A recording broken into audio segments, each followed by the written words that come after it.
Hello, everyone. Welcome to a final little festival video before I head off to a festival myself.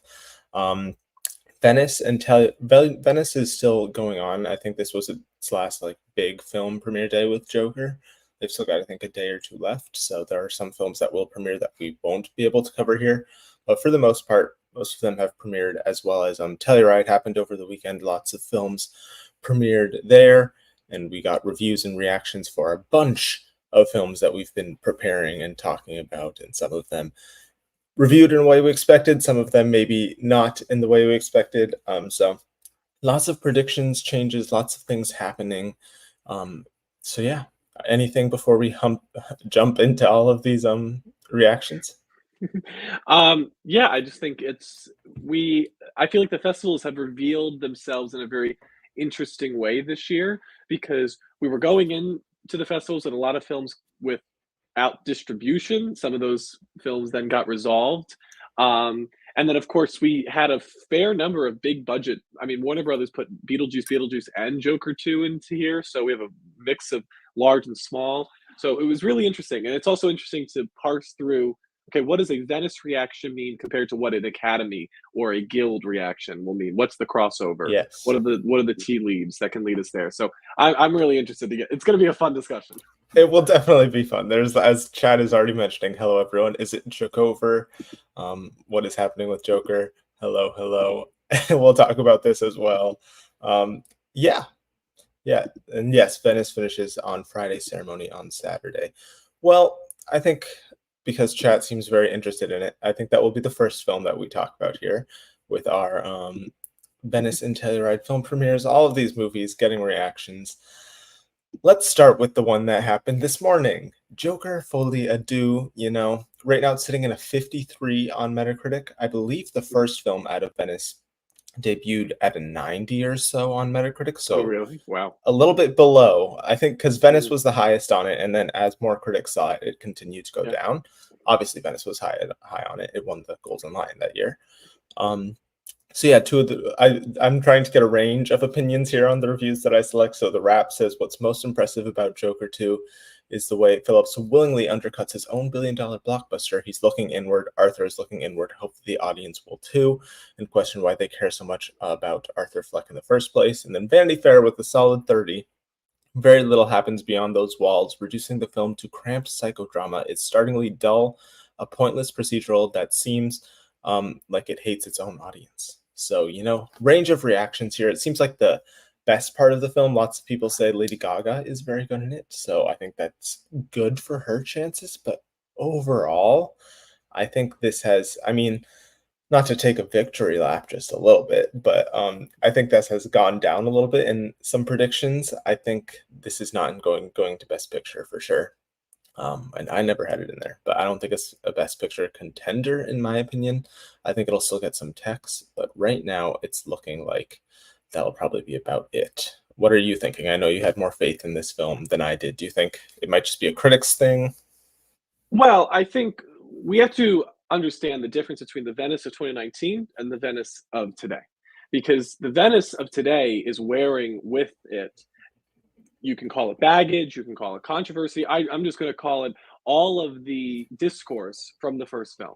That comes into Hmm. it. This is no longer a discovery of a radical new way to tell a superhero movie. This is now wearing the last 5 years of Joker conversations, but also superhero conversations. We're in a very different place when it comes to comic book movies today than we were 5 years ago. Just to put it in perspective, the Martin Scorsese Marvel comments hadn't happened yet when Joker debuted at Hmm. Venice. That conversation started the week before Joker came out. So I put that into perspective. As far as the main question is, what will this do for the future?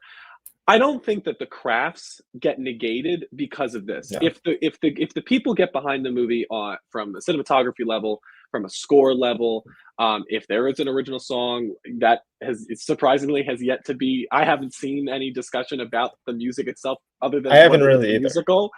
Yeah. which again I just find to be a really this movie is so crazy that it's getting people to question whether it is a musical. Like that's not Yeah. even like I saw that in a review from I think like Deadline, like let alone Lady Gaga's comments at the press screening. Um, Hmm. so I think the crafts could still line up for the film, maybe not as much as the original, because again, it's not as fresh as the original, but I still think those could do very well. As far as above the line, I think that the biggest mark that this probably will this reaction will take is in the directing field. I think Todd Phillips is probably not going to make it into that race and repeat what he was able to do with the first film. I do think in a year of 10, if the movie is as big a hit of the first film, and we've gotten early projections that say it is going to be bigger than the first, at least Yeah. out of the gate, I still think there's a possibility because, may I remind you, Don't Look Up, another seemingly big hit for Netflix, it was on the small screen, had a 49 Metacritic. So it's Hmm. not insurmountable that you can rise above this. My question is whether the comic book, more mainstream critical community that usually boosts this sort of movie and gives it a higher rating will give it that higher rating and give it a little bit, give it a little bit of a reprieve in this arena. Because then maybe it gets up to where the original movie was. Doing a cursory look at the Rotten Tomatoes score, they haven't posted a score yet, but based on Hmm. the critics that have submitted, it would be around a 55. So, Hmm. and there are more positives than negatives. There were about 20 fresh tomatoes, 16 negatives. So it's a really interesting place. It's very strange. I don't think people know what to do with this movie. Um, I still think that the best above the line chance is for Gaga because she is the one definitive Yeah. difference between this and the original. And we've seen it many a time, especially in the actress race, that the women unfortunately can stand on their own and even without the movie. I've seen unfortunately because it's a shame that sometimes the female led movies don't get that all around support. So she could still make it into whatever category she ends up campaigning in. As far as picture, probably it does go down a little bit, but I would not count it out completely because I still think there's just like the first film and people doubting the first film. If it really connects emotionally with the populace at large, if it does make a lot of money and the craft people get behind it, and it does have the actors, because whether Joaquin Phoenix gets in or not, they have respect for that performance. And then if they like Gaga, I wouldn't write it off completely. But this is definitely more of an incendiary reaction I think we were Yeah. expecting. It's about, I think, around what I was expecting. Honestly, I didn't think it was going to be received nearly as well as the first one. And I think when you look at other films that are very low on the Metacritic score that have gotten into Best Picture, I think those usually aren't sequels. I think the sequels that they usually let in are considered at least on the same level or better than the first one. When you look at what Top Gun, Avatar 2, I'm sure Dune Part 2 later this year. So I think this is a little bit of a different situation. I think they're hesitant when it comes to sequels, and this not being, it seems like nearly as good as the first one, I think is going to take it down for sure. People are mentioning that some people mentioned that Gaga is a little underused in the film. People saying that she should go supporting. Um, and asking if she does go supporting, will that shake up your top five there? Right now, I just wouldn't have Gaga in general.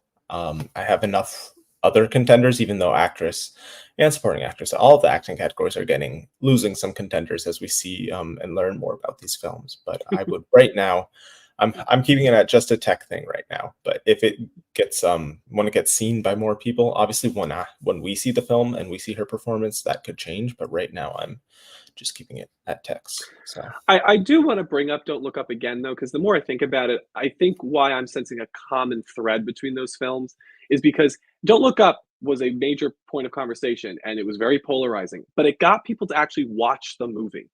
And I think that is an important thing here. When you have a lot of these smaller movies that we're going to be talking about for the rest of the episode, the question is whether people will seek out those movies. The Brutalist sounds amazing, but how many people are going to actually seek it out and give it the respect that it deserves? That's a question. Joker will almost inherently have that because people already are familiar with what it is. They announced today that they're going to be doing a 70 millimeter IMAX push for the film when it releases mhm. next month. Tickets go on sale on Monday. And so I get the sense that the polarizing nature that was there for the first film, it's just that it wasn't there. It was a different form because we were always talking about, oh, is it going to incite violence? Like that was the incendiary thing coming out of the festivals the last time. So I don't know.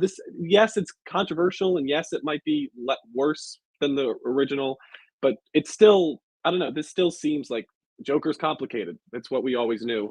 I still think it's going to be odd for them to be like, oh yes, the cinematography is going to be discounted now, because it would have to be really bad. Like the crafts, like Transformers would get nominated all the time, for For their visual sound effects, categories though. and for sound, and so Yeah. the crafts people aren't swayed as much by a negative No. review as the above the line people will. That's why, again, I think your biggest hit today was Adam McKay. Probably Joaquin Phoenix, just because, again, I get the sense that he's not doing anything different with this role. But yeah, I think if Gaga goes supporting, she could fare well. And again, in a Best Picture lineup, I mean, I could see this doing well at PGA, which votes for the awards the same way, because it's they went for Black Panther 2. They tend to go for the bigger superhero movies. So yeah, I'm very right now. I think all the attention for Warner Brothers is going to be on how this performs at the box office and what that second weekend drop is. Because if it starts if the critical community isn't behind it, and then the populace, like the movie going public, start to falter in their support, then I think you will see maybe Gaga fall. Best Picture probably falls out. And then we have to see how Gladiator does, because again, we talked about those 3 sequels all vying for this attention. I think Can they all make I it was in? right about the 2 that are getting in, honestly. I think it's Dune and Gladiator. Well, let's see, because I mean, Joker falls off. Ridley Scott, is not a. I love the man. He made one of my 5 favorite movies of all time, but still, I think counting him in this early could be dangerous as well. It could we'll be. see. We shall see. I think that's pretty much it for Joker. I think we've covered about all of it. So anything else before we move on to our next Venice film? I think, yeah. This didn't shock me a ton, so I don't have a ton of changes happening.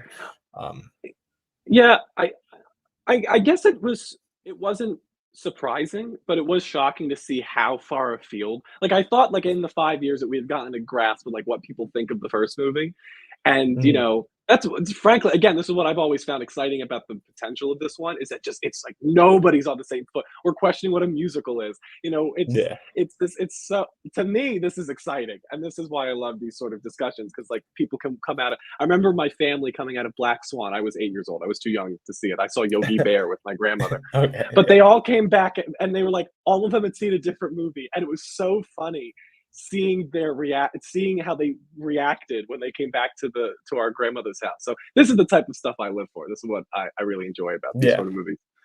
Yeah, and this is what makes award season fun. Things not happening quite in the way lots of people expect. But I will just brag. Never had Joker in my top 10. That's all the bragging I'm going to do, but I never had it. Okay, let's move on to our next film, Queer, which is I did have that in my top 10 at first. I had a little high, but we dropped that once we learned more about it.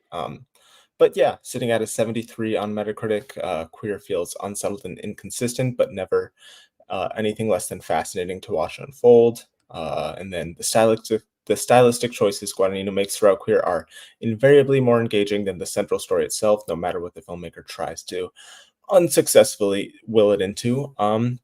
So yeah, it seemed like it's really a hit or miss for a lot of people. It seems like especially the first 2 acts work for a lot of people, and then the third act kind of goes a little more out there and experimental, and that does not work for some people, and it does work for some people. Lots of people saying that you can kind of tell that there was some runtime cut from it. No one really saying it's like Guadagnino's best work ever. Yeah. So I think that's really. We've often said in the past couple of years with Scorsese and Nolan and Spielberg and their different offerings, you kind of have to be considered by a fair majority of the Oscar voters, of the awards voters, that this is the best you've ever done, because then there's a reason to honor you. Guadagnino isn't in that group, that group so far, that he's being judged based on his previous work to the same degree. But I do think it hurts that nobody's, raving from the rooftops that this is as good as the movie that he was able to get in previously, which was Call Me by Your Name. Or even the film that came out earlier this year. Yes. I think that we're going to see the film. So far, we've heard conjecture about the content of the film, and specifically the sexual content, and whether, that's no issue for us. We did hear reports of people apparently booing during certain parts, and or groaning, and groaning. I do wonder if, Call Me by Your Name, which never showed anything, we had a It was scene that not was very explicit. sexual. We had a scene explicit with a peach, but that was, nothing even as explicit as shown in Brokeback Mountain. And I wonder if there is still a contingent of awards voters, because this is in Europe, let alone America, where they Mhm. will not respond to the film because of that. And I think that's very Yeah. unfortunate. But I think it's something we're going to have to note about the movie, because this reminds me, this to me feels a lot like If Beale Street Could Talk, where it's the narrative of a minority that doesn't jive well with the mainstream, and therefore they ignore it in most, if not all, categories. I still think Daniel Craig is probably the likely only nominee for the film, because he carries a legacy and it's his chance to honor his career. But other than that, I think I don't see this. If this had an 80 on the Metacritic scale, then maybe we can take it seriously in other categories. Yeah. But I think that it's riding that line in a way that makes me think it's only going to go to Craig. Yeah, I think maybe the sexual content would be less of an issue if it was like in an undeniably great film, then people may be able to overlook it Yeah. more. But when it's in Like a Poor mixed film, Things, for example, yeah, a like very, Poor Thing. But you know, even then, I do think, unfortunately, like you said, I think that the lots of Academy members, especially the older ones, I think would have a different reaction to heterosexual sex compared to homosexual sex. So yeah. I do think that is a factor.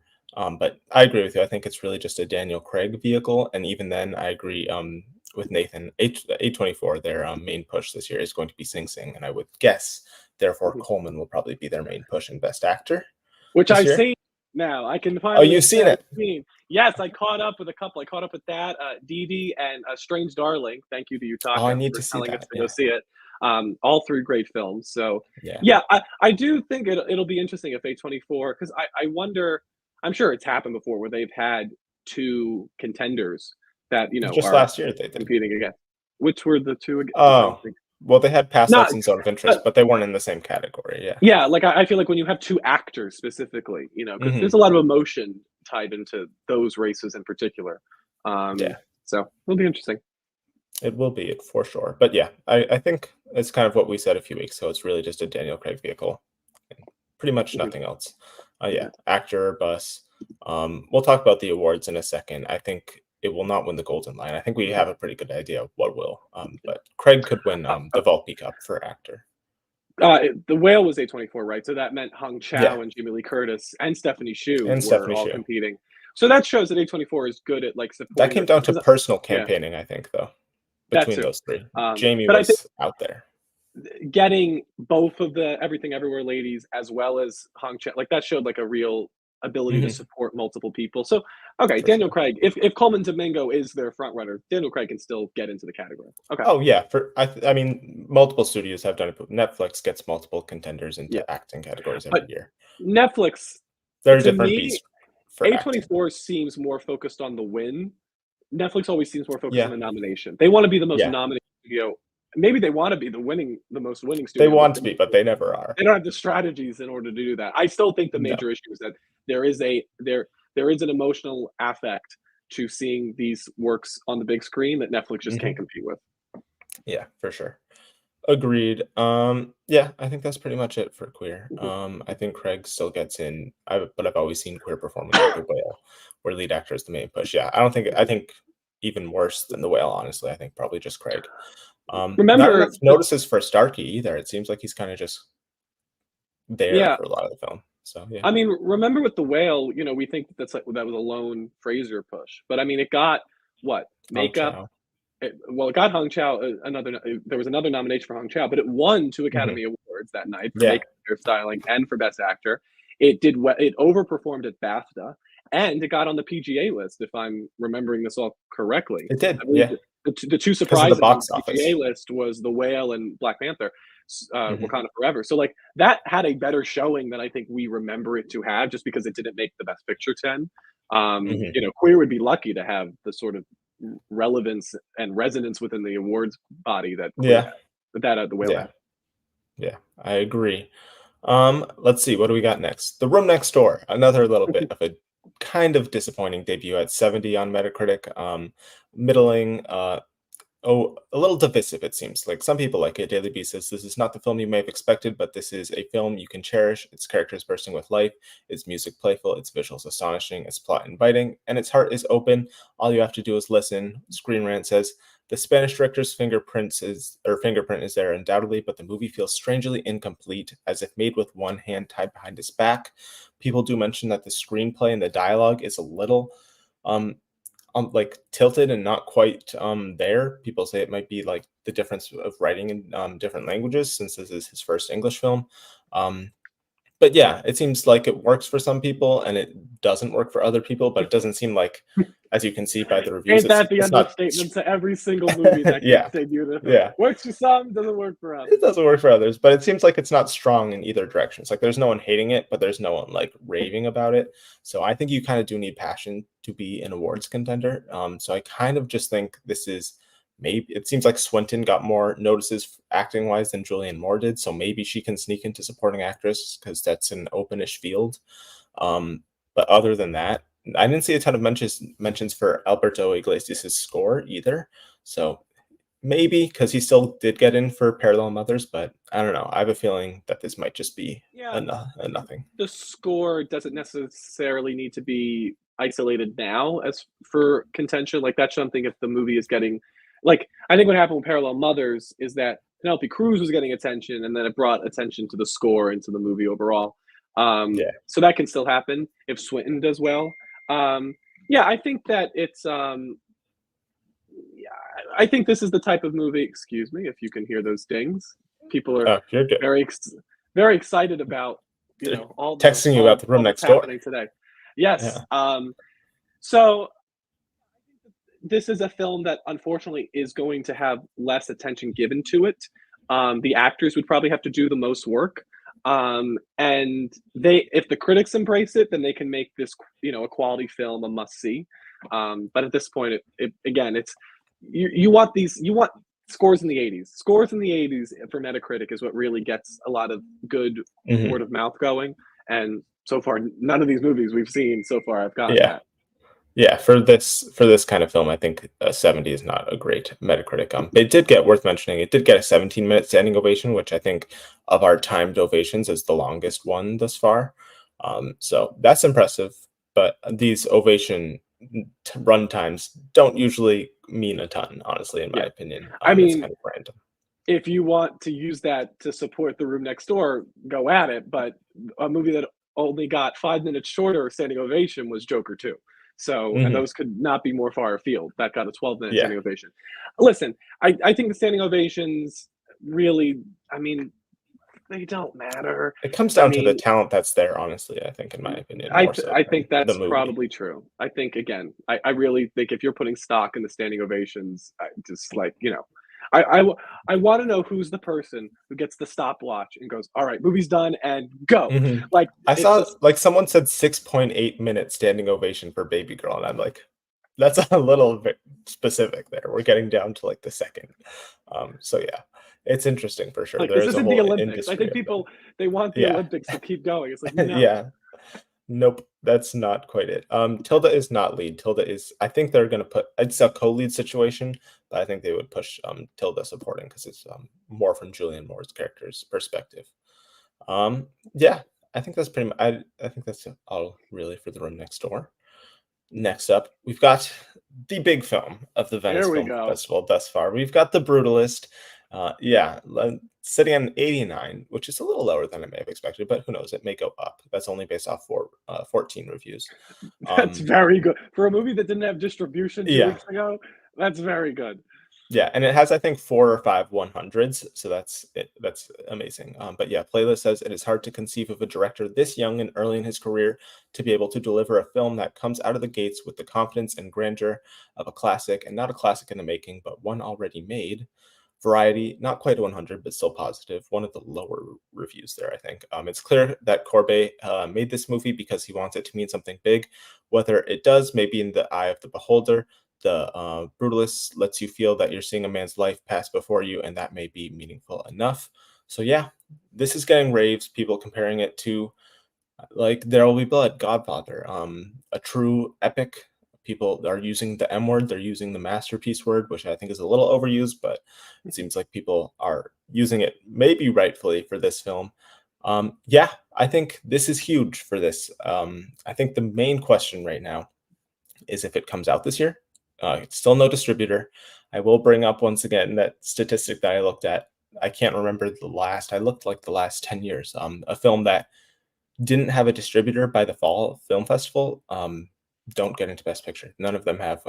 They're usually when it happens, like Sing Sing last year didn't have a distributor in the fall film festival season, and it got picked up by A24, but then it released the following year. And then same with Sound of Metal, didn't have a distributor 2019 TIFF, and then it was picked up and released the following year. So that may be the situation with this, but I do think whoever picks this up will kind of not want to wait a whole other year. I think they'll want to ride this buzz. So I think that statistic might be made to be broken. I just want to see who picks it up before I like go all out in predicting it. Cause like if it's, I doubt it'll be like catch up entertainment, but I don't know. Focus could just pick it up because they have the international rights. SBC could maybe pick it up because they don't have really Room Next Door anymore to push. Yeah. So I don't know. I would imagine Focus, Universal, that umbrella probably picks it up. Yeah. I think what's potentially delaying it is the distribution and the exhibition of the film. They made a whole deal about the carrying the film cartridges to screen it, and so I think they want to respect Brady Corbett's vision. I think the film that this is reminding me of, as far as an awards contender, is American Beauty. Sam Mendes was about 34, 35 around the time that movie came out. And I think that was his debut, if I'm not mistaken.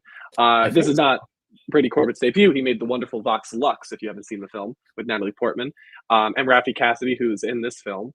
But Corbett's around like 36. So like there's similar places in their careers.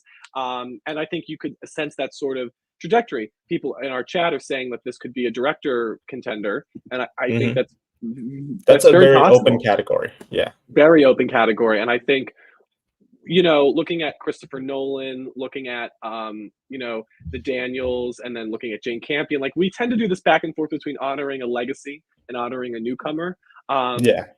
So there's a potential there to, go in that direction because we just honored, one of the greats last year or this year, technically. I think this is an all-around player if it gets distribution, because I think you're definitely going to get people. I think also there tends to be one movie a year, maybe two, where people just say, all right, we're going to hunker down. This is going to, this is the Drive My Car. This is the Killers of the Flower Moon. And so this could just be that long movie that people give a chance to because they know their time is going to be rewarded. Adrian Brody, I think, is going to be very competitive with Ralph Fiennes, from what we're hearing. Guy Pearce, I think, is also going to be very competitive with Edward Norton and the other contenders in supporting actor, Clarence Macklin as well. I think I feel that this probably came out of the festival the best. This came out with the most attention, the most praise. I'm interested to see if this wins the Golden Lion, if this is able to win some awards. It will. But I imagine, something would be surprising if this didn't, given the response it's had. It's easily the best reviewed at the festival thus far. And I think, as you mentioned, I think at least two, if it releases this year, which is the disclaimer on any Oscar conversation we have about this, I think Adrian Brody is easily getting in there. I don't know if he's win competitive, just because he's already won before. It would be interesting if it came down to Adrian Brody versus Timothée Chalamet, and Adrian's trying to prevent him from beating his statistic of the youngest to win in Best Actor. Ralph Fiennes, I think, is who I would have him winning right now, because there's more of a narrative there than Brody, who has won before. But I do think Guy Pearce could potentially never even been nominated for an Oscar. I think he's because supporting actor, there is no clear frontrunner there. That's I think Samuel Jackson's completely out of the field. The Conclave Boys completely out. There's room there, and then there's room for a frontrunner too. If Sing Sing isn't as competitive as we thought, and Clarence Macklin isn't in the win conversation, I think Guy Pearce could easily be in the win conversation for this. So do you think this is Best Picture material? Do you think this is competitive for a win? Yeah, I think so. Yeah. Because just looking at the package, you can imagine it picks up maybe one tech, and then it could pick up director, supporting actor, picture. Like it's got a lot of plays.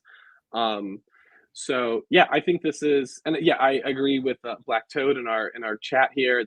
This could be a critic favorite, which then could again give it make it that necessary, high priority screener that then allows it to, as I rise above Yeah. and make people give it a chance. I just hope it gets the exhibition that it needs, because I imagine part of Mhm. what's getting this high score is just the feel, giving up control to a movie for that long and just letting yourself be immersed. I will say though, Honora has the exact same Metacritic at 89, so it's interesting that Mhm. those are the two movies that I think are doing really, really well. Those are Um, the critics' favorites right now, I think, for yeah, sure. But yeah, and I do think if the Academy members commit to seeing it in theaters, that will, I think, undoubtedly, just because of the runtime, the fact that it has an intermission, which like no movies have nowadays, thank and God. apparently the place where they end it with like the intermission is like a big, like amazing place to end it. So I think it'll undoubtedly, if they see it in the theater, be one of the best Yeah, theatrical experiences of the year, just because it will be so different than anything else. yeah. So, yeah, I think this is a huge contender. Also worth mentioning, people are giving Felicity Jones notices. She Yay! hasn't been I'm in the so Oscar happy conversation she's for a back. minute. Yeah, She it's hasn't been been a in little she while. hasn't been in an Oscar conversation since she entered the conversation with Yes, Theory of exactly. Everything 10 She entered years and left. ago. Yeah, it's been a It's long time. crazy. This was a woman who got an Oscar nomination, then was the Mhm. lead of a billion-dollar movie in Rogue One, Yep, and then just went away. So I'm very happy she's back. me I too. I She's a great I actress. enjoyed her. She is. She Excuse seems me. like she could, bless you. She seems like she could maybe be, I keep mentioning Emily Blunt, but like she doesn't have a ton of scenes, it seems, because she stays back home while Adrian Brody goes to the US. But I do think it seems like she has a lot of at least one or two standout moments. So I think if the film is huge, she, especially because supporting actress, like we keep mentioning, is an open field. There's room for her to definitely get nominated for sure. But Yeah, once again, we need a distributor. As long as it's a we good do. distributor and it's coming out this year, I'm fully committed to putting it in a bunch of categories, a bunch of tech categories, three probably acting categories: director, picture, screenplay. Yeah. So yeah, this is a big film for sure.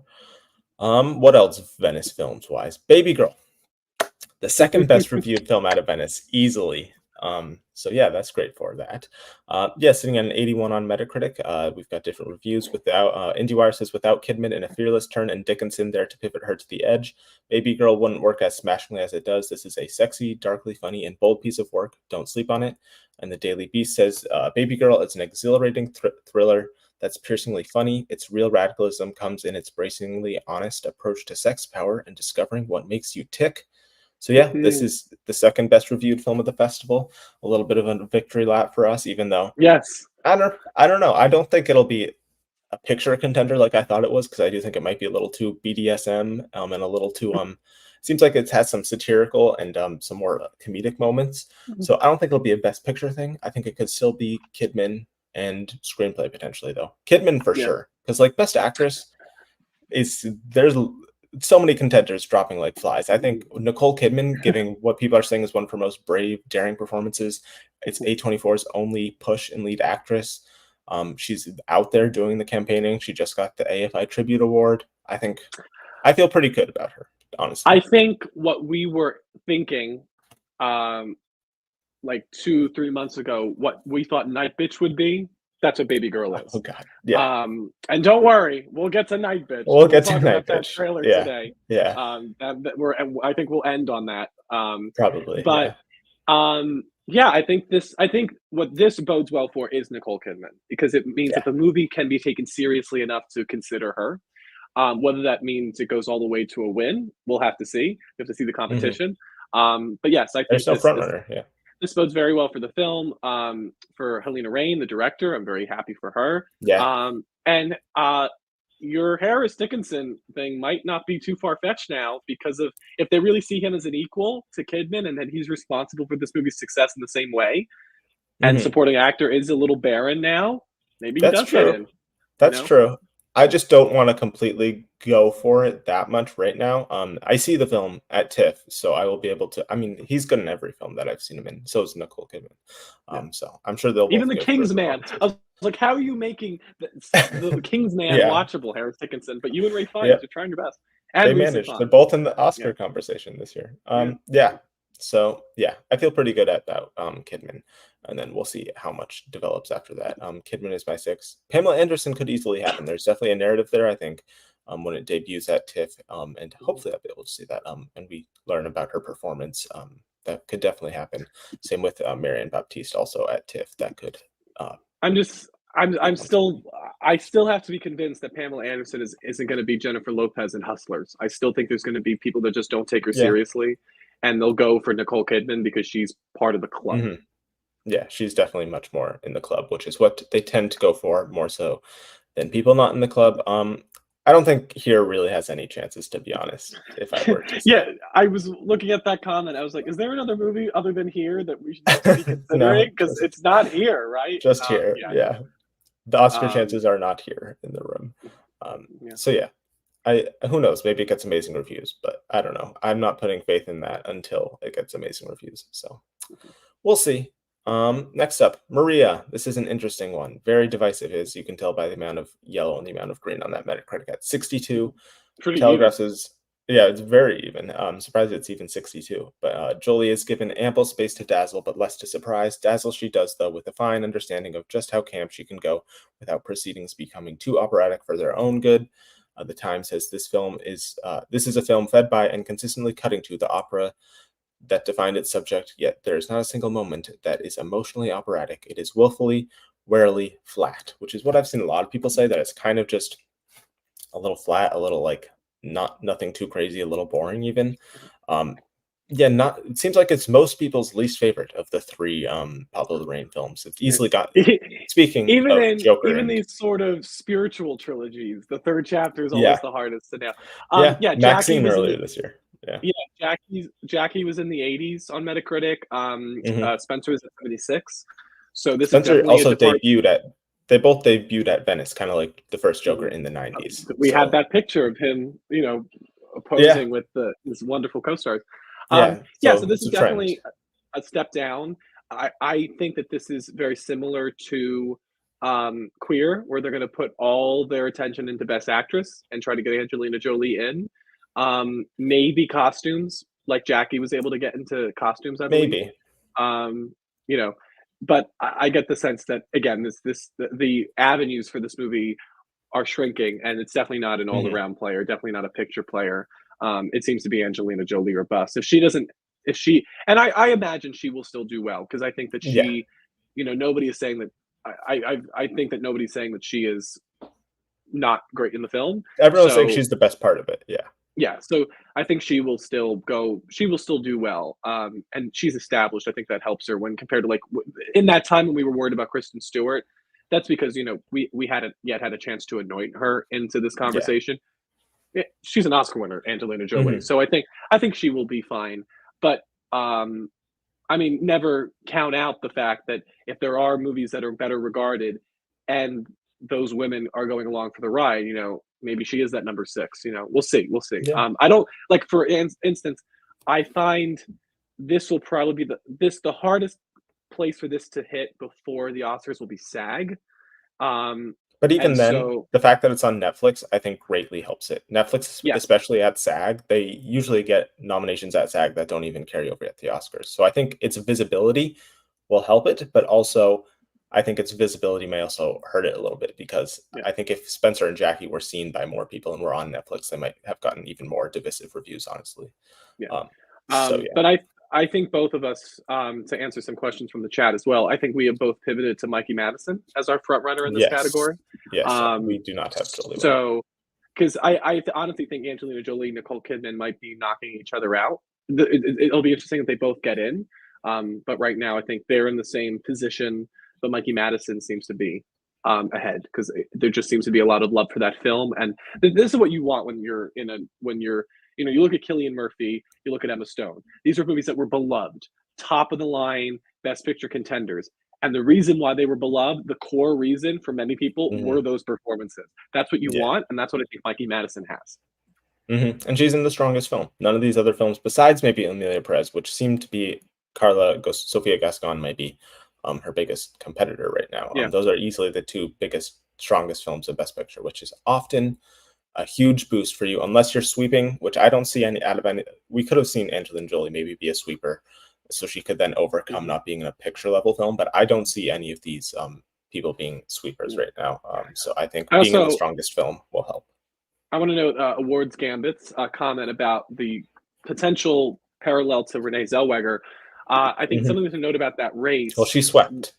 Was she definitely swept, but her biggest competition was somebody who nobody could decide what movie they wanted to award her for. You know, the number 2 was likely, I feel, Scarlett Johansson, and she was probably getting equal amount of votes in supporting actress for Jojo Rabbit as she was for Marriage Story and lead. I think that cleared the path for Renee Zellweger. Also, Renee Zellweger had less established veterans in her category. She was going up against Saoirse Ronan, Scarlett Johansson, who that was her like first time at the Oscars as a nominated actor. Cynthia Erivo, and then who's the fourth? Charlize. Did you mention Charlize? Charlize Theron. But I mean, I would be shocked. That was a divisive film. Was ever going to win an Oscar. So I think that the path felt more clear for Renee Zellweger. And I also think that she had been like, I mean, Angelina Jolie hasn't given up acting. Like, she's been around, she's been doing stuff. She's disappeared a little bit, though. I could see the narrative being similar if the film were better reviewed, kind of like a comeback, a second Oscar for a previous Oscar winner. But I don't think the narrative. It seems odd that 3 years ago she was in a Marvel movie. Granted, it was who saw that, but enough people saw. When you're in the most popular movie studio, in the most popular movie franchise, it's hard to say that you're making a comeback. Like, I don't know. I'm sure that paycheck was real nice to take it. I'm sure it was. Yeah. Also worth mentioning, Nicole Kidman is also on top of the AFI thing. She's in The Perfect Couple, which is a Netflix series. The trailer just came out. So she could very well get 2 Golden Globe nominations between that and Baby Girl. So yeah, she's having a great year. I think she's still somehow being slept on, even as all these contenders fall off. I think not enough people are putting her in there. So I think we're both going to stick with her for now. I think that's it for our Venice films. Yes, we can quickly. There's still like a good amount of films left to premiere, so this is kind of stupid to do right now. So don't judge this is these Jack's too much. work. I leave this all to you. This is my work. This is all me. But yeah, I think Brutalist is easily the best reviewed, unless something huge debuts in the next few days. I think that will be our Golden Lion winner. And then April, I think we'll have good reviews. Same with Stranger Eyes. From what I've read about both of the films, they seem, especially because April is hitting other festivals, I think there's a confidence in that film that I could see it playing well with that jury we have right now at Venice. Silver Lion for directing, I went for Walter Salles for I'm Still Here. That got probably like the 3rd best reviews of all the films at Venice. And I think he's very respected. So I could see that's where they honor him I don't think he's ever won anything at Venice awards-wise. I think he's only won like an honorary thing. So that could be it. And then actor and actress kind of just makes sense for me, especially actor. I don't know who they would give it to besides Daniel Craig, honestly, because I don't think they're going to give it to Joaquin Phoenix. They can't give it to Adrian Brody because the film is winning the Golden Lion, probably. Unless it doesn't, then they could give it to Adrian Brody. And then Nicole Kidman, Baby Girl. It's the best reviewed film with a lead actress in it. It could also be Fernanda Torres for I'm Still Here. It's between those two, I think. I don't really see who else it could be. I don't think Angelina Jolie is probably going to win it at this point. Neither will Lady Gaga. Both of those films, I think, are a little too divisive. Then I just threw Room Next Door, the screenplay award. So, yeah, those are my theory. Did we talk about Conclave and the reaction? Yes, that's Telluride. Gotcha. That didn't go to Venice, though. So I think that might be our next slide. Oh, it didn't? That's what happens with all these different awards at once. It would have made sense to, because it's takes place in the Vatican. Don't worry, we're getting to Nightbitch. We will talk about Nightbitch. I know lots of people. Nothing can follow the Nightbitch discussion, so that is worthy of its own spot at the end. It would be. Yeah. It would be worthy of its own video. It would be. All right, so we'll get through this. All right, take us through Nickel Boys. Nickel Boys. This is only based off 4 reviews, so that Metacritic I think will definitely change as more people see it at an 89. But lots of people loving it, calling it like a masterpiece. Very experimental though, as IndieWire says, pure sense and subjectivity in a way that evokes the same visual magic of Ross's documentary work. Nickel Boys is so viscerally and fundamentally centers the experience of its young Black characters that even the most racist brand of revisionist history could never hope to deny their truth, whereas I think the most negative review that we have right now from Variety, even a 60 is not terrible for the most negative review, especially for a film this experimental. For the first hour or so, Nickel Boys feels like the most exciting narrative debut since Beasts of the Southern Wild. Then Ross tries to my slide thing try something bold doesn't quite work, and the experiment There collapses you go. upon itself. Um, Thank you. yeah, I mean, listen, it could be there are always going to be those outliers that be like, well, I didn't actually like Nickel Boys, but I think overall this bodes very well for the film. I think this bodes very well for Anjanou Ellis Taylor potentially getting a boost from a film that is going to be well supported in the acting categories. Yeah, I think that let's see what happens when this debuts at NIF as well as the opening night movie, I believe. Mhm.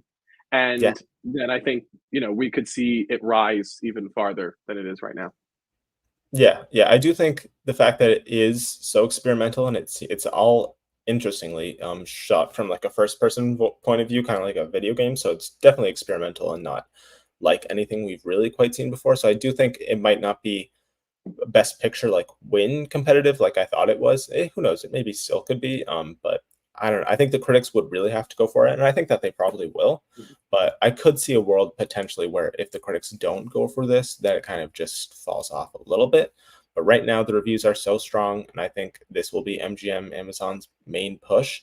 That right now I still feel confident about having it in Best Picture. Same with Anjanou Ellis Taylor, who did get a good amount of notices, not as much as I would have liked, but people are saying kind of what I expected, a very limited runtime, but she makes a big impact for the Mhm. runtime that she is there. I think kind of like a compared to Which Mahershala Ali in Moonlight, not exactly, there it's for a ton, but big so impact. took it right out of my mouth. I think that when you have these movies that really surprise people and impress them all around, then let the movie first be beloved, and then they go to Mhm. then they find those supporting performances. Be like, you know what, this was a major reason why the movie worked. I could see the same Yeah, thing happening for this film. Isn't it exciting that I feel like for the first time in a couple of years we have like no front runner at all. it's Like very exciting. I know. like I mean, think about it. Like we knew Nomadland was the front runner from the word go. I think Yeah, many of us had our eyes on Power the Dog until it switched to Coda like in the last month. Mhm. 2022, I mean, there are a Everything lot of Everywhere debuted in contenders. March. Yeah, but like even then, like there were a lot of contenders where we were like, well, this could be a front. Like I can't make an argument about what is a front runner right now, and that is really Yeah. exciting. It is. It's. I think this will be definitely, at least compared to last year, great movies, but it became a little predictable very early what films were getting in. I think this will be a much more fun season to track. I, we can't say that. We can't say that because like that was one of the most unpredictable. Like Boy and the Heron, Zone of Interest for sound design, Emma Stone. There were a For lot the of wins, surprises. yeah. I Yeah, think in terms of like what got into Best Picture though, that was settled very early on. I feel like. I mean, usually it is. I mean, very rare. Like I Mhm. think like 2021 when Nightmare Alley and Drive My Car, were able to get in there, and Denis Villeneuve missed. Yeah. Like that would those don't come all the time. Especially when you No, have I how think that many. I mean, we're part of the problem. How many people we are talk part about of the these problem. awards punditry? Yeah, From that's us. freaking we started this in what, April, March? Like Yeah, if yeah. we can't predict when we start 10 months early, then what good are we? We're not useful at all. But yeah, I think let's see. This is possible. 2003 repeat with Adrian Brody and Nicole Kidman. I think they'll at least both be nominated for sure. I don't know about both winning. But yeah, I think that's pretty much it. I was down. So most of these Metacritics I screenshotted yesterday, by the way, people. So they may have changed since then. 86. I mean, I think I still need a bigger group because even Telluride, the amount of reviews that we're going to get out of there, as you'll see in all these Metacritic scores, are not like extremely high. There's like in the single digits amount of reviews, so they're going to change a lot.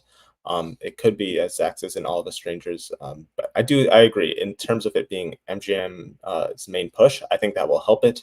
I think the critics will push for it. So right now, I'm still going to keep it in there, but I do see a world where it could potentially fall off. Speaking of Conclave, 83 based off 5 reviews. Like any good page turner, Conclave is full of twists, some you'll see coming, and others will genuinely shock you. But this is a smart, fiery melodrama. And then Berger does a fine job controlling all of these performances, and he also creates a rich atmosphere for the production. Based on the reviews, it seems like Ray Fiennes is really our only actor contender for this film. All the other ones, it seems like everyone does good work, but no one else like really stands out the way Ray Fiennes does. This is his vehicle, Which which honestly helps him even more for a win. it helps him, but it doesn't mean that then there are no other potential players. If the movie is an all Mhm. around contender, then the movie getting so beloved could throw these people in there. Jesse Plemons for Kill is the Flower Moon, J.K. Simmons for being the Ricardos. These are potential paths for those other actors. But yeah, I think Ray Fiennes is looking good. Edward Berger is looking good. I think we got to see some of that. Like what the Brutalist had was people like coming out. It's a masterpiece. It's brilliant. If this was a long trajectory of films, from a filmmaker, it would be the best one he's ever made. But he's made it when he was so young. That sort of enthusiasm we need for it to like rise in other categories. But Ray Fiennes, I think, is going to be a pretty, I would almost say, safe place for this to get the love that it wants for this award season. Right now, yeah, I feel like he's a pretty safe front runner. I think it's TIFF technically hasn't started. I think that's maybe some early critic screenings. I think it debuts the first, like during the festival press and industry screening is I think on the 8th. And then the debut I think is on the 9th, I believe. But yeah, some critics also did see it early today at early screenings at Toronto, and once again, still good reviews all around. So yeah, I feel pretty good about this being a picture movie with a decent amount of nominations. I don't think it will contend for a bunch of wins out of Ray Fiennes. But yeah, people also mention the score and how it's a little divisive. Kind of like the All Quiet on the Western Front score. So I think that'll probably end up getting nominated. I feel like that score wasn't divisive until the Oscars, until we had to hear it all night. Like until it won, honestly. Oh, I don't like that score. It's when you wanted to hear other scores for other movies that won, and you kept hearing those 3 notes. So we'll see. Yeah. Yes, I think Adriana was probably at the early critics screening that happened there. So now Saturday night debuted at Telluride. As you can see, a little bit of a range here. Once again, only 6 critic reviews out of 65 there on Metacritic. Variety says, now just 1 year shy of the pop phenomenon's 50th anniversary, director Jason Reitman gives back, turning an oral history of the very first episode into a rowdy, delectably profane backstage homage. And IndieWire, I think the most negative review, says, forget in-jokes or fan service. This is a movie so long on cosplay, much of it brilliant, and short on character development, none of it interesting, that it requires a casual knowledge of the show's lore to understand, let alone enjoy. Kind of like a Marvel film, it seems, or a Star Wars film with lots of lore to follow. I don't know Saturday Night lore, so we'll have to see. I've kind of accepted the fact that I probably won't see this at TIFF just because it debuts so late in the festival, and that the only day I would have been able to see it is the day before I leave, and I don't think I'm going to get to that screening. But it comes out in October, so I won't have to wait super long, and I'll probably see most other things. But yeah, this is really weird for me in terms of awards chances. I think if it wins TIFF, then I'll probably put it into picture and screenplay and then maybe one other category. But right now, it doesn't seem like it'll have a ton of like critics love. I think it might get some nominations from critics, but I don't think it's going to be like super beloved. It seems like it's a good film, but it's not like great. There is love for Saturday Night within the industry because lots of people have worked on it. But yeah, I think right now I'm going to keep it as a lone screenplay, and then if it debuts, if it wins the TIFF's People's Choice Award, which is very possible, it has the most screenings, I think, of the film, close to the most screenings. It seems like a huge crowd pleaser. I could see it getting into picture, but right now I'm going to be a little wary and just keep it at screenplay. And I think it's my number 11 in picture right now, so it's close, but I'm not going to completely commit to it. I agree. Agreed. Okay. And I think our last film here, The Piano Lesson, for some reason, no Metacritic score, but we do have some reactions. Matt Neglia says, The Piano Lesson is the most cinematic of the last 3 August Wilson adaptations Netflix has produced, but also the most uneven, balancing between a family drama rooted in legacy and a spiritual ghost story. I found the former far more compelling. John David Washington delivers a performance that feels more suited for the stage with its theatrical intensity, aimed at the back row, while Samuel L. Jackson remains largely in the background. However, Ray Fisher is fantastic in a surprisingly nuanced and sympathetic performance, and Danielle Deadwyler is nothing short of phenomenal, commanding every scene she's in with an entrancing presence. She inhabits decades of pain, responsibility, in a performance we'll be talking about for the rest of the year. And then Malcolm Washington's The Piano Lesson is a powerful family tale packed with strong performances, especially by the forceful John David Washington and the phenomenal Danielle Deadwyler. They'd both be on my ballot for sure. So it seems like it's more theatrical than the last 2 August Wilson adaptations, but it's also still getting like kind of mixed positive reviews. It seems like most people like it, but no one's like, this is amazing. This is like one of the best films of the year. It seems like the notices are for the performances. And as we kind of expected, Daniel Deadwyler is the main standout.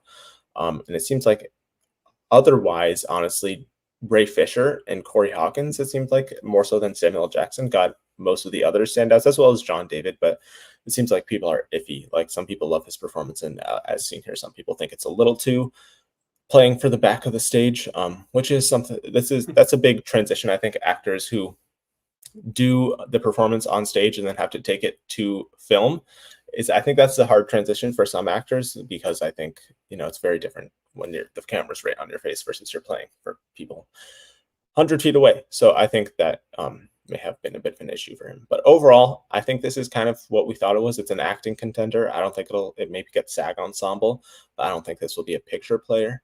But yeah, I would say probably Daniel Deadwyler is the film's best shot right now. Samuel L. Jackson completely out of the race, I think. I think Antony is frozen, so I'm not sure if he has anything to say. Yeah. So I think that's pretty much it. Can you hear me? You not really. You're very blurry right now. Oh no. All right. I'm gonna try and fix this. You're good. We have to have our night bitch. We can hear you. But yeah, maybe if you walk out and you're frozen though. All right. Try this. Searchlight is trying to deny us this conversation. Okay, no, you're good now. You're good. Good. Yeah, Daniel Deadwyler. I think that's the main play for this movie. I think it being on Netflix is going to hurt it, because I think Fences really benefited from being a box office hit that this movie won't have. So yeah, Daniel Deadwyler. I think that's where this movie should put its resources into.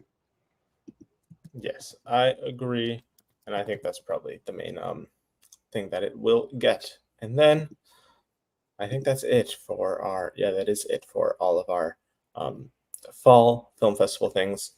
Let us now talk about here, let me pull up I pull up an image, the Nightbitch trailer. Antony, thoughts on that? All right, here's the thing. I am all for taking risks.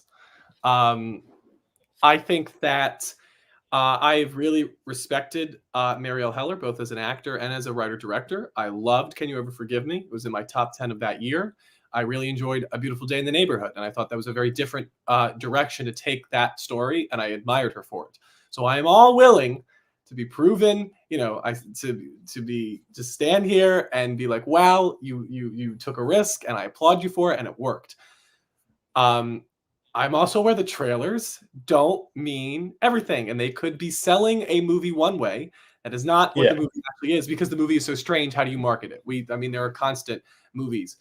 There's a full list where you could say Mother is a movie that I enjoyed, Darren Aronofsky, Jennifer Lawrence. But it's like, how do you market that movie? And so they marketed it in a completely different way. And that could be what we have here. Mm-hmm. I think that the theme, like if you told me what the movie was approaching thematically, I could get on board with what you're saying. But the more I watch this, the more this seems like the fourth cut section of Kinds of Kindness that they decided wasn't up to par with the other three to include. It's just very easy to toss this off as just being very weird and silly. I don't see a lot of things grounding it in this sort of understandable, emotional structure that will allow people to get on board with the crazy. It just feels very strange. I saw some people on my Twitter when I posted that it's starting to feel like a Jenna Maroney project. If you know your 30 Rock, they were like, this feels like a comic book movie. It was a weird direction to take it in. She says in the trailer, "I am Nightbitch," which is so insane. It's like a weird direction to take the movie in. I feel we've talked about how cinematically it's not doing that much of note. It seems it's not like you can write home about the cinematography or even the makeup or anything. So this just feels very strange. It's a December release. I feel like this would make more sense if it was October. I don't know what to make of this movie. And I think what's unfortunate is that when you have so many question marks that come out of it, like a trailer is supposed to offer clarity. It's supposed to, when we heard, to bring it full circle, comic book musical, Joker 2. Like, what does that mean? When you watch that first trailer, it made more sense. You understood the pitch. You had less questions, I feel like, at the end of that trailer than you did before you watched it. Where I feel like with this trailer, we just had a lot more questions by the end of it. Primarily, how did this get released? Like, how was this deemed ready for poor Amy Adams? I mean, listen, Amy Adams at least is what I admire about this compared to other recent works of hers is I feel like this is at least giving her a chance to do something unique. And I think it's, I'd rather her do that than do something like, The Woman in the Window or even like Disenchanted, as much as I love the first film, where like it's not asking a lot of her as an actor. But yeah, I mean, we'll see. I will say, I played with my mom. She was all in. She liked it. Thought it was weird. She thought it was cool. So it could appeal to a certain demographic that it's aiming for, and then it becomes a cult hit among that. But I'm a cheerleader for like moms over 40. I could see that being the possibility for this movie, but it's a question of whether they'll get enough support in theaters to do anything. Yeah, I don't think it was a terrible trailer. Honestly, I think it may have been a terrible trailer for lots of people who are expecting it to maybe be a little more prestige-y, more of an awards thing. I think as a trailer, like if you just watch the trailer and know nothing about it, and more of like a comedy, maybe like comedy kind of streaming film, honestly, it's not terrible. Like there's some funny moments. Someone mentioned, I thought Crush a Walnut with My Vagina was a funny moment. There's some funny moments there, and Amy Adams looks like she's doing a great job for what she is given. I just do think the tone is not of an Oscars thing. I just don't think it's really going to be anything at all. No way is it an Oscar play anymore. When I predicted it, I thought it was going to be, because Marielle Heller hasn't made anything quite of this tone before. I thought it was going to be, when I read about the book, like more of a, what it seems like the book was, like a meditation on like motherhood and postpartum depression and like dealing with a father who isn't really there and kind of having to suppress, as the trailer mentions. Seemed like having to suppress part of like what she wanted to do before she was a mother. Like she used to be an artist and she's not anymore. I thought it was going to be a little more just prestige-y in general, but I don't think it is kind of that thing anymore. So that's why I had it in Best Picture. I currently have it nowhere at all. Sorry, Amy Adams, you have dropped out. I'm still very interested to see it though, honestly. Someone asked, I think it premieres on TIFF on the 7th. The 7th at like 9:30. Yes, I think is when it premieres. So we'll know very soon, 3 days, when people see it, what people think. I think it will be interesting for sure. I think she could maybe still get Globe Comedy Actress. I think there's maybe still room for that. But even then, I mean, what we got: Mikey Madison, Carla Sofia Gascon. I don't know where Baby Girl ends up. I think Nicole Kidman maybe. So maybe not. But yeah, I want to know, because I see this in the comments. I think it's a fair question. If you look at Poor Things, you look at Everything Everywhere All at Once, these are weird, bizarre movies, and those actresses went on to win. Those movies, the world itself was weird. Like Everything Everywhere had multiverses that, had hot dog fingers. Like everything about that movie was weird. And Poor Things, you could argue that Emma Stone was the most grounded character in that movie, as I would also argue Michelle Yeoh is. Amy Adams feels like the least grounded character in this story, and she is the root of the bizarreness, where essentially this is taking place in our real world. I think that has something to do with it. I also don't think, as Ayush points out, I don't think the critics are going to love this, and I think the critics loved those two films. That helps, but just as far as the bizarreness, I think we have to remember where the bizarreness was rooted. If you were going to ask me what was the most bizarre element of those other two movies, I would not say they were Emma Stone and Michelle Yeoh. They emotionally grounded you, and Amy Adams could do that. But from what we've seen, it seems like she's the one. Like this is what I get the sense from the trailer, as they do in the trailer, that they're laughing at her and not with her. That group of moms seems to be like, "Oh, you're ridiculous. You're silly."